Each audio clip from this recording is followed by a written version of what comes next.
একটা বড় সংখ্যা নিলাম, এখানে কত আছে। তো মনে রাখতে হবে ডান দিক থেকে সবসময় চেষ্টা করব 7টা ঘর বাদ দেওয়ার।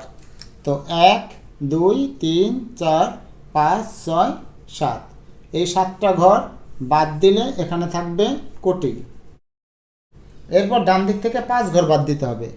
1 2 3 4 5, এই 5 ঘর যদি আমরা বাদ দিই এখানে যেটা থাকবে সেটা হচ্ছে লক্ষ।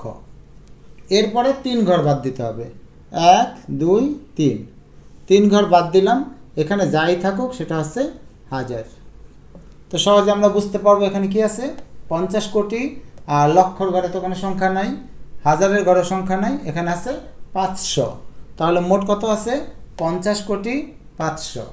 এভাবে সহজে বড় সংখ্যাগুলো বোঝা যায় যে এখানে কত আছে। এখানে একটা বড় সংখ্যা নিলাম, আমি কিভাবে বুঝবো এখানে কত আছে। তো সবসময় মনে রাখতে হবে যে ডান দিক থেকে 7 ঘর প্রথমে বাদ দেওয়ার চেষ্টা করতে হবে। 1 2 3 4 5 6 7, আমি যদি এই 7 ঘর বাদ দিই তাহলে এখানে সবসময় থাকবে কোটি।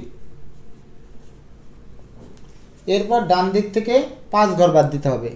1 2 3 4 5, এই 5 ঘর যদি বাদ দেই এখানে থাকবে লক্ষ। এরপর 3 ঘর বাদ দিতে হবে।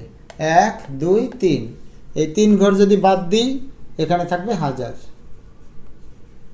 তো এখন সহজে পড়তে পারা যাবে, এখানে আছে 90 কোটি 90 লক্ষ 90,909। এভাবে যে কোনো বড় সংখ্যাকে সহজে বুঝতে পারা যায় যে এখানে কত আছে।